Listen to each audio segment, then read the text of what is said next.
was kind of hard. I didn't get to see my nan, I didn't get to see my granddad. And it was stuff like that that just kind of like played on my mind a bit. I remember in the first lockdown, coming toward the end of it, I lost my granddad. And, you know, usually to deal with grief, you'd go out, you know, you'd see your friends, you try and like remember that life is all good. But when you can't do that, it's kind of a damaging experience, really, because I just kind of kept like playing the last time I met him, last few words I spoke to him and stuff like that. And it was quite hard to just kind of disengage from that, really.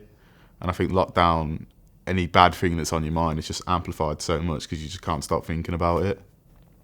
My best friends that I usually go to for advice, I just didn't for ages. And I think I was just in that headspace of if I bottle it up, it will eventually go away. But that it doesn't really work like that. You have to get out. You have to speak about what's bugging you if you want to move on properly. I kind of just realised like I'm really struggling to get over this. So like I have some really close mates. I just went like, listen, I'm not good, and they were really helpful, to be honest. Like they kind of just reminded me that the situation we're in now isn't forever, and like stuff will open up. We'll get to see each other. We can go back to normal life, and that really helped. You know, like I think everyone struggled a bit during lockdown, but we all struggled with different things. So to kind of share experiences with people and see how they coped with it was really helpful. I think it's kind of affected me more than I thought it would, to be honest. Like I've always been kind of someone who's been open with my feelings, but for some reason I just kind of felt this need to hide them.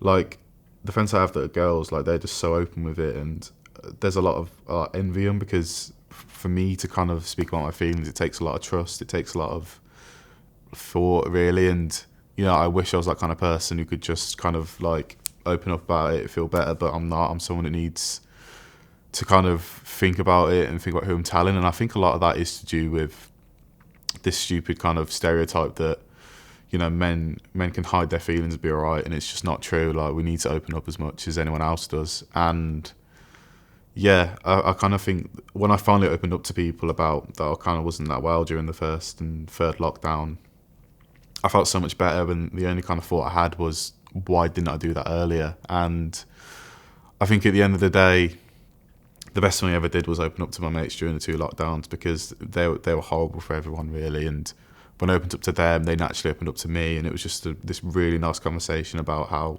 we are there for each other, and then when stuff opens up, we can see each other again and things will gradually improve.